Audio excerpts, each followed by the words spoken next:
जय हिंद, कैसे आप सभी। तो आप सबको पता है कि 4 मई की फर्स्ट शिफ्ट का एग्ज़ाम हो चुका है और ऐसा कुछ खास चेंज आया नहीं है जैसी एक्सपेक्टेशन थी कि कुछ बदल जाएगा, बट कुछ नहीं बदला है। सबसे पहले मैथ के बारे में बात करेंगे और ये सारी चीज़ें मैं अपने टेलीग्राम पे डाल दूंगा, तो वहाँ पे आप ज्वाइन हो सकते हैं, ठीक है। मैथ्स मेंसुरेशन से 2 सवाल थे, एक रोम्बस से था, एक पैरेललोग्राम से था। ईजी सवाल था, आराम से कर जाएंगे, फॉर्मूला बेस्ड था। प्रॉफिट और लॉस से 4 सवाल थे, जिसमें से 3 ईजी थे और एक थोड़ा सा हार्ड नहीं कह सकते, मॉडरेट कह सकते, ठीक है। टाइम एंड वर्क से 3 सवाल थे, जिसमें से 2 ईजी था और एक थोड़ा सा लैंग्वेज पे था। सिंप्लीफिकेशन से 3 सवाल थे, जिसमें से 2 सवाल तो सिंपल थे और एक सवाल a+b को होल स्क्वायर वाले फॉर्मूले से था शायद, ठीक है। बाकी सारी चीज़ें ईजी थी। अब रही बात रीजनिंग की।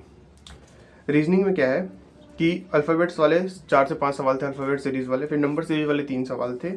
सिटी अरेंजमेंट से 2 से 3 सवाल थे और काउंटिंग फिगर से 1 सवाल था। इस बार क्लॉक एंड कैलेंडर एक भी नहीं आया है इसमें से, तो आपको टेंशन लेने वाली बात नहीं है, बट ऐसा नहीं है कि नहीं आएगा, आ सकता है, ठीक है। नेक्स्ट एग्जाम में हिंदी में एक विलोम था और बाकी सारी हिंदी एज इट इज थी, टेंशन लेने वाली बात नहीं है। पत्राचार नहीं आया है लेकिन आ सकता है अगले एग्जाम में, वो आएगा ही अगले शिफ्टों में। रही बात अब जीके की, ठीक है। जीके में सोलर सिस्टम और माउंटेन से 5-6 सवाल थे।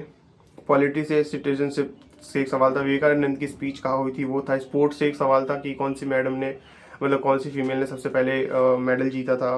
बॉक्सिंग में एक सवाल था, बॉक्सिंग से रिलेटेड एक सवाल था, मतलब हाँ वही स्पोर्ट्स वाला। स्पोर्ट्स पढ़ के जाना स्टैटिक जीके में।